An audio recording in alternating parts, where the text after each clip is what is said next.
So not only is Dricus du Plessis out of his contest against Israel Adesanya due to some lingering injuries, but it looks like the other fight that Israel Adesanya wanted against Sean Strickland isn't going to be taking place either in Australia at UFC 293. So Sean Strickland did come out and say the UFC doesn't appear to really want this fight against Israel Adesanya, and he is a bit bummed about it. And as I said about a month ago, with the winner of Dricus du Plessis versus Robert Whittaker, it was going to be very tough for them to make this contest in Australia, being such a quick turnaround, and unfortunately that has taken place. And not only that, we've missed out on this potential matchup as well. So UFC 293 is really up in the air. With 2 months to the pay-per-view, it's going to be really hard for them to sell why the Australian fans should be going out there and actually paying all this money, these exorbitant costs for tickets. You know, the Australian fans love their UFC, and it looks like this one is going to sell out pretty quickly as well. I was just looking at recent ticket sales, and this one is just flying off the shelves. So it's going to be no different to their Perth event. So I hope this card does turn out well for all the Australian fans. And Sean Strickland also went into this. He said the card is about 6 weeks away. It's an evolving market for them, and they still don't have a main event for the card. So it looks to be a bit of a disaster at this point. UFC has really dropped the ball with this one. I think they were really married to Robert Whittaker versus Israel Adesanya.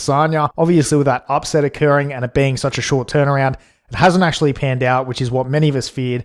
And it also looks like they don't even want this Sean Strickland fight. So who knows what's going to happen for this card. And we haven't really heard much from Israel Adesanya about these events either. And I think he'd be scratching his head. I think he'd be a little bit dejected as well that he's going to have 2 fights that are falling through. And I mean, if you look down the rest of the middleweight division, who do you guys actually see him taking on next? I know he did face Jared Cannonier not that long ago. And, you know, Jared Cannonier did make a good of account of himself, but it wasn't really competitive. But maybe we should give him another shot. You know, maybe he should fight Israel Adesanya in Sydney, Australia, because I don't really know, guys. I don't really know who else we're going to be putting on this card. I mean, is there actually anyone announced for this card yet? I'm not too sure. Let's have a quick look. Okay, so I was wrong. We do have a few fights announced. So we've got Jamie Malaki on there, which is an Aussie. Kai Kara France. So as we know, he was going to be on the Perth card, but he had to pull out for injuries. And it looks like, you know, we've got Tyson Pedro, Justin Taffa. So there is some good talent on this card, but being 6 weeks out without a main event isn't ideal. But the UFC is a pretty creative company, so hopefully they figure something out and give the Australian fans a show that they'll remember. So what do you guys think of this recent news? I'm personally not too disappointed about it, to be completely honest. I wasn't really excited for Sean Strickland versus Israel Adesanya. Dricus du Plessis would have been a more exciting fight for me, to be honest, just due to how he performed against Robert Whittaker. Obviously, the promo that he and Israel Adesanya had after the fight, which was a little bit cringy, but at least it added some sort of story to it. Whereas now, you know, things are a bit up in the air, aren't they? Anyway, guys, thanks so much for tuning in. And if you guys like this content, make sure to subscribe. And if you guys want to check out my breakdowns for some of the fights at UFC 291, I will leave the links for those in the description below. But thanks so much for tuning in, everyone, and I'll catch you all later.